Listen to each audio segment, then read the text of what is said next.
And I hope folks don't mind. I will stay seated for this today. It's just a little bit more comfortable for me than wobbling on a cane. So if you can't see me, I tried to grab a seat where most of you could see me. So hopefully that will work. So this morning I'm here. We also brought on an associate deputy minister in charge of the renewal to the Housing Corp or Housing NWT at the same day that I started, Jamie Fulford. And unfortunately, Jamie wasn't able to be with us today. Normally he would be here just so that you could put a face to the name as well. But I'm very, very pleased and proud to be able to do the presentation. This is very much a collaborative effort of a number of folks on the team as we move forward. So whoever's got the slide, if you could move forward, I don't have the clicker.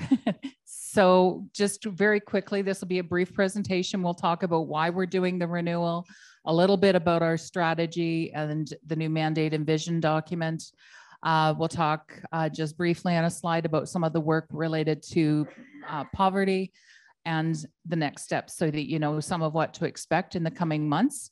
And there's an opportunity for questions and discussion, but then I understand we'll be doing some small group conversation around the renewal immediately following this presentation as well. So there is an opportunity, if I've understood the agenda correctly, but if not, there is an opportunity for questions that we can take forward.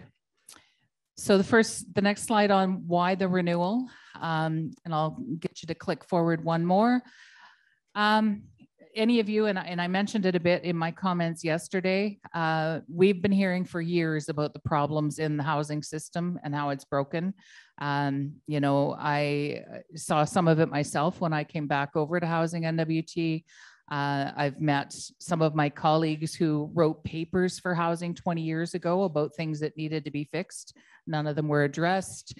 And more recently, there are specific priorities in the mandate of the 19th Assembly related to housing. It is one of the top priorities of this government in terms of addressing some of the issues with housing. And so it was picked up in the priorities and mandate documents for this Assembly. There was an additional motion made in March of 2021, you know, specifically giving us direction to update our mission and policies to reflect our values related to social wellness. There's definitely been a perspective that in more recent years, housing has been more of a landlord and less of a social partner and part of the social fabric, you know, within the GNWT and more broadly. Last spring, there was a meeting with the Council of Leaders, the Indigenous leadership across the territory. And again, housing was one of the top priorities during that conversation. And as part of that meeting, one of the commitments was to strike a working group from that Council of Leaders table and specifically work on reviewing all policies and procedures of the Housing Corporation at that point, it was about 14 to 16 months, but by the end of this government. So very specific and concrete actions to be taken with that Council of Leaders working group. So moving into the next slide. So we took, and Jamie and I, when we started within the first weeks and month of being with Housing NWT, we met with every single staff person of the corporation to get a sense of the good and the bad and the ugly, you know, what's working, what's not working, what are the frustrations. You know, you hear lots of things like lack of budget, but we also heard lots of things like lack of clarity of roles, you know, confusion of roles between local governments, LHOs, the boards, the corporation, et cetera. Lots of things that were causing problems in decision-making and clarity to move forward. So using that and the Council of Leaders Working Group, we put together a renewal document. And in the fall of 2021, we did get approval to implement that document through cabinet direction. And it has some of the steps and some of the specific areas that we will be working on through the renewal. It focuses on action. It is trying to get us to make some real progress and not just issue another report, which of course, as you saw, you know, has been a little bit of the problem in the past. We've got lots of reports of the problems, but we haven't actually resolved them in any significant way. And so hopefully this will set the stage for improvement moving forward. If folks are aware, we on April 1st acknowledged that this is the 50th year of housing NWT. There's lots of history there. Some of it really good, some of it not so good. But now we're setting the stage for the next number of years, and our environment has changed. And we've got self-government, we've got governments that can take on the legal authority for housing if they so choose. So we've got to change and be more flexible and change the way we do business and be able to work in this new environment. So it's really important to us to be set up for that future. And as noted, one of the big things we heard also is that we need to focus our efforts on helping those who need it the most. That is one of the number one values that you'll see when you look at the mission and vision and values statement. So going to the next slide.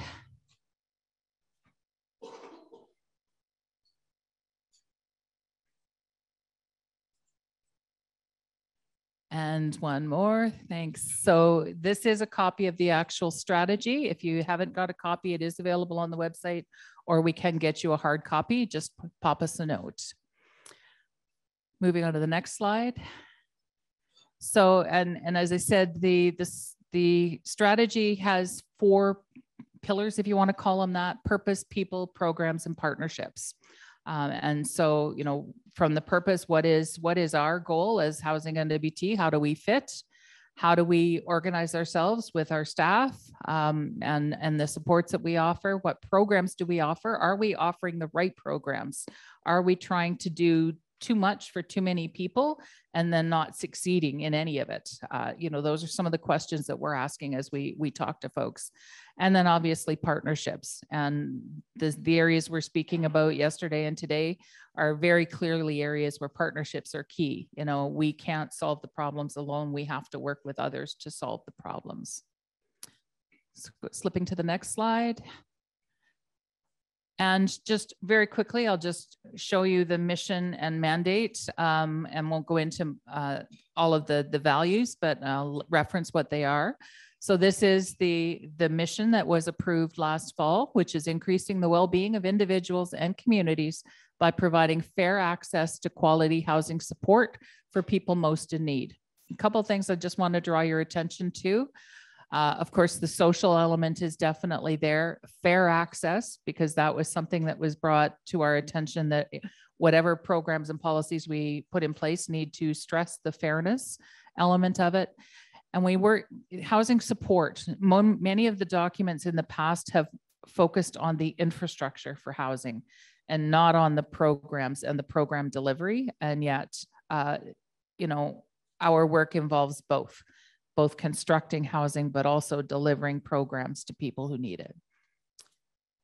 The next slide will speak to the values, and just really quickly, you see the 6 of them there. A couple of these are really important. Well, they're all important, but really drawing attention: client focused. It's not about our objectives to meet the requirements of the Office of the Auditor General. It's, are we meeting the needs of our clients? And then we deal with how we do our reporting, et cetera, from there. Reconciliation was really something that was raised through the Council Leaders Working Group as well. We need to be structured in a way that we are recognizing that much of housing to date really reflects the colonial history of the NWT. Even our logo was that way, and we need to change that. So those are the new values that are identified, and there's a little bit more detail to each of those in the actual document if you want to take a look. I think it's in your package. And here's the vision. We are a respected partner in providing effective housing support for people most in need. And one of the biggest things I think you'll note here in this vision is we don't profess to be the leader. Because when it comes to housing in the future here in the NWT, we have got all sorts of partnerships, and we may not be the leader in some of them. In fact, we won't be the leader in many of them. So we have to respect that we are a partner and not just the one driving all of this work. So specific to the focus of the last couple of days, you know, as we work through the renewal, one lens that we're looking at our policies and procedures and programs is, are they helping those who need it the most? You know, we've got programs right now that range pretty widely when it comes to helping homeowners. Any of you who are involved know we've got all of those what you call core need income thresholds, dollar values that where we cut off programs and services or we limit them. But you know, one of the things that we heard as part of our introductions last year was that we're still missing the mark when it comes to helping those who need it the most, and we do need to relook at that. We do need to work more closely with our partners, both NWT departments with linked mandates. And you heard about one of the key ones yesterday with our work on integrated service delivery, that we are one of the 7 partners on that initiative. But we do, it's funny seeing the bunch of us deputies sitting here yesterday, because we see each other probably 10 times a week in different meetings. We're all on working groups together. And there is one called Children and Family Deputies, which is really the social programs and services that we meet quite regularly and try to work together and support each other on the initiatives that all of us are leading. But that partnership obviously extends to Indigenous governments and NGOs. I mentioned yesterday that, you know, we're working on MOUs with a lot of the Indigenous governments so that we are working with them on the priorities that they want to work on and trying to be supportive, making sure that we're working together on the suite of programs in their communities and not having gaps, you know, and agreeing on who's going to work on what so that we don't duplicate. And, you know, with resources being as tough to get as they are, you don't ever want to be duplicating. You want to be supporting as much as possible. We do need to clarify government's role in homelessness. And I think it was referenced in a couple of the presentations yesterday. You know, if you're operating a day shelter, your primary relationship historically has been with health and social services. If you're running an overnight shelter, it's been with housing, NWT or the Housing Corporation. And there's not a lot of clarity on why those separations exist. You know, if it's around homelessness, is there not a better way that we can be working together? And that is something that we're working on right now in terms of how to better organize ourselves in terms of supporting homelessness programs. And then finally, as mentioned earlier, taking a more client or person-centered approach on all of this work. So in terms of next steps, there's a timeline shown here just to give you a sense of really how quickly some of this has evolved, you know, given the long history of getting reports on what we should do. We did release the renewal strategy last November. We released the new mission, values, vision statement in February. Part of that work involved a change in name and visual identity on April 1st of this year. And again, part of that is just to continue that conversation about us trying to work towards reconciliation within Housing NWT, not being the way the current logo looks. The previous logo, sorry, I'm mixing my dates up here, but it had the GNWT shield within a house frame. And you see it there on the bottom left. And a lot of people said that really looks like a house protecting the GNWT, which isn't what Housing NWT should be about. So the new visual identity, you know, has a little bit of, it has the northern lights trying to be reflective of our environment. It has the roof of a house.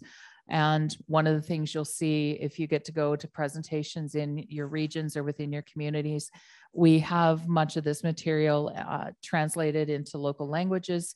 And so, for example, when we met with the GTC last week, we had the logo translated for their presentation. So again, trying to make an effort to pick up local language in our presentation materials and build some of that into our conversation. You'll note a number of meetings of the Council of Leaders Working Group. I believe they've had 3 or 4 to date. There'll be a little bit of a break over the summer while we take all of their input away and start working on new policies. And then we'll be regrouping again later in the summer, fall to start looking at actual changes to the programs and policies that we're working with.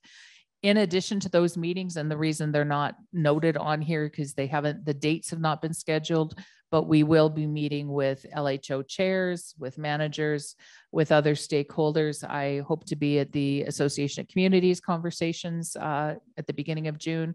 So we do want to hear other partners to housing and some of their input. We'll specifically be meeting with industry on construction design and the way we deliver our units. In a small group I was in yesterday, we talked about tiny homes and, what's been the issue with tiny homes and getting them up here. So, all of those things are on the table for conversation. So we're there, and the plan right now is to have all of the new program and policy recommendations ready for implementation next April. So very quick timeline, generally speaking.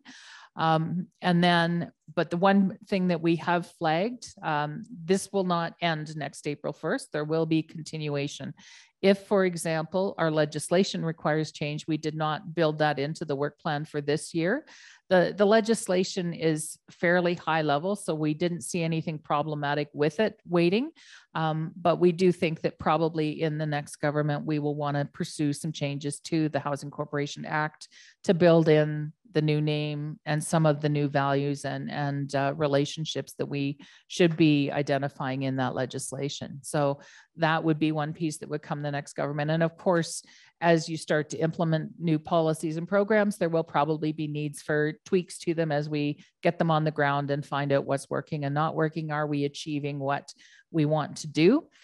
So this work will obviously continue, but there's a tremendous amount of work over about 18 months here to take all of those ideas and build them into a new direction for housing NWT, and hopefully a direction that will see us working much better and much more closely with all of our partners, everybody around this room, everybody with the Indigenous governments, the community governments, and everybody that we need to work with to be successful. We know we can't do it alone. We've seen the challenges. This government is the first time in years that we're adding public housing to our stock, because the way that we've been funded, we've only replaced units. We haven't actually added units due to O&M costs. That's not meeting the need. So all of those kinds of things we're reflecting on and trying to figure out how to do better. And that does mean leveraging those partnerships to do that. And I know there are more announcements to come with some of the folks around the room where we've been successful in working with Canada to get money to add to facilities, add to programs. We heard about Reaching Home and some of the other programs that are out there through federal funding right now. Those have been tremendous opportunities for us to work in partnership with folks. So we really want to do that and look forward to doing that. So with that, that's the end of the presentation. This opportunity today and moving forward, we want to hear your input, whether it's good or bad, what we haven't been doing well, or if there's things that we've done that have worked, we want to hear about it because all of that will be built into our work. Thank you.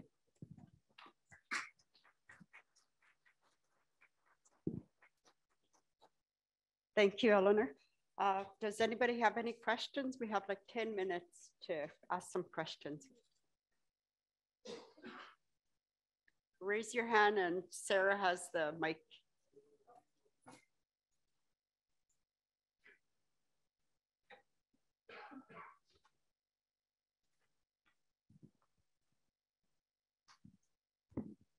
Hi, thank you. I have a question about your senior strategy.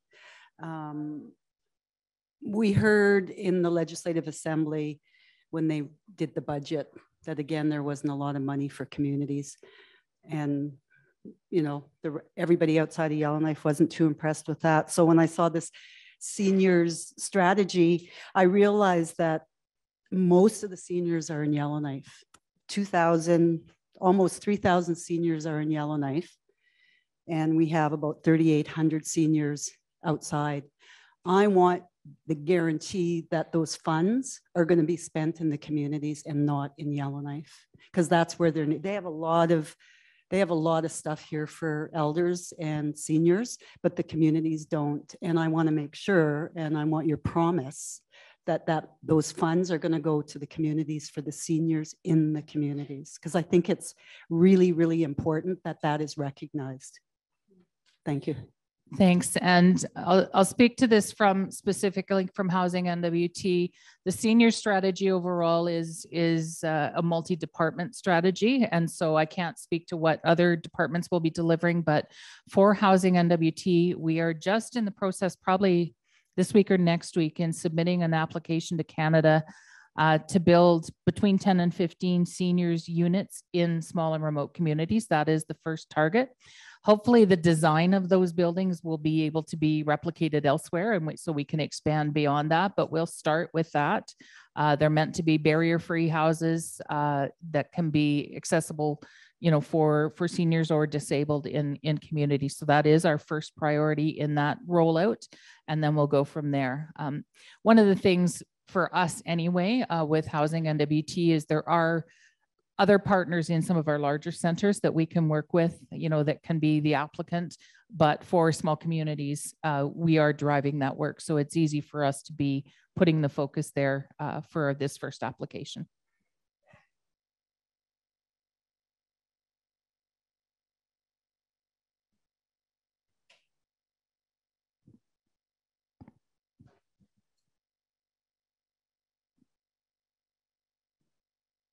Yeah, I just have a question here. I've been thinking about housing. I'm not from Yellowknife. I'm from one of the smaller communities and so on. So we have the time and the luxury to dream. And I look at my community and I see NWT housing as you know, coming back to your logo design. You know, protecting the house as you see it. Reminds me of the Stuart Hodgson days, where everything was quite protective and everything had to be pretty precise in terms of government doing, you know, housing, if that's the case. And since the early 70s, we've seen the progression of housing, and it hasn't really changed that much still today. We've seen the renovation of housing built in the 70s. If you ever watch a show on television, Housing with Good Bones. So the structure of the house, it wasn't eaten by termites, then, you know, maybe if it's salvageable. So that's what we've seen, you know, throughout the years, government putting a new floor in on top of the old floor, putting a new roof on top of the old roof and things like this here. And hopefully the structure will stay another 10, 15 more years. Having said that, you know, it does house our people, but since those days, you know, housing has not really met our needs as local people living in the community, as the founders of the people that live in the community and settled in the community. It's our communities. The service that government gives to us and so on, I'm glad to say in my lifetime is starting to change. You know, where we're looking at innovative ways of design. Also, we're looking at the structure of houses. Do you want a soft house or do you want a hard house? And what I mean by that is that this person told me a story. He went to Germany, and they were looking at the buildings, looking all around, and you know, the skyscrapers here, steel here, and a lot of steel, really hard, a lot of brick and mortar type of buildings and so on. And when that person came back to Canada, had a chance to reflect on that experience, and they said, well, in our communities, we have soft buildings. We have soft homes made out of logs or made out of timber, and it has a different feel altogether. That's the kind of people that we come from. That was the conclusion of the person that went and got that experience or saw the difference in terms of building homes that are suitable, that reflect the kind of people we are. and we're good people, we're soft people, we're tolerant people. And now we have the opportunity of saying, well, how do we do things differently? And I think we can do things differently. I go back to my community and I look at NWT housing, and the houses are straight in one row. And on the other side, well, I go down south and I see the same thing. And I can understand if we had piping water, or we had pipes in the ground to flush the toilet and the waste and all that stuff, and it goes into a central depository, you know, but we don't in small communities. And the reason why houses are put in rows is because you can connect the pipes together. But we have water delivery, we got sewage takeout. So why couldn't we design our housing not to be in straight rows, but to be a half circle or a full circle? And why couldn't we have a place where our elders could be, gather, because they come from a gathering community? And I think it's important to really look at how we live and what our values are and how we want to see our future and how our communities are being designed, as opposed to telling, as you say, that we're coming out of this colonial way of mentality of people are going to tell you what to do and how to live your life. We didn't negotiate self-government, or we didn't negotiate a land claim settlement for our people. We did that so we can be self-determined and decide what kind of houses that we want, what kind of communities that we want for the future of our children. So it's good to, I don't know if this is a speech. I don't think it is. It's a bit of history. Yes, it is. If we're at the forefront of designing homes in our communities, I think we need to have that dialogue. If we're going to talk about reconciliation and we're going to do things differently and not do the same old, then I think we need to have that dialogue. And this is really a good start. I'm highly impressed with what I see at this conference and the people. And I just want to say that your heart is in the right place.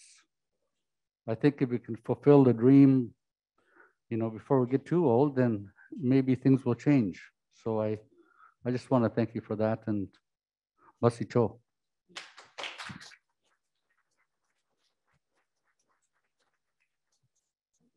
Thank you. And I do want to give you a couple examples of how we are trying to make some of those changes you're talking about. We have a little program right now, and it's not a huge budget, but it's a start, that we call the Housing Initiative Program. And with that program, we have supported Fort Good Hope, but we've supported others. We've supported a log building project in Coville Lake, for example, where they're building, I think it's 3 or 4 log homes, which is what their community wants to build.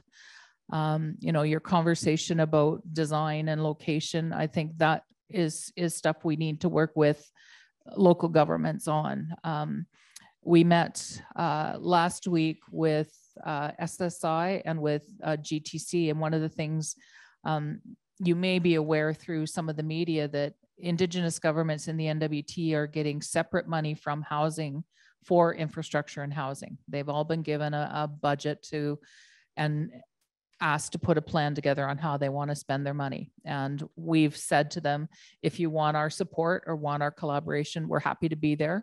If you don't, that's also okay. But what we heard when we met with SSI is we want, you know, they're going to be using their local land corporations as the delivery arm for that project. So Housing NWT, please come to our community and let's talk about this. You know, what are our priorities? How can we work together?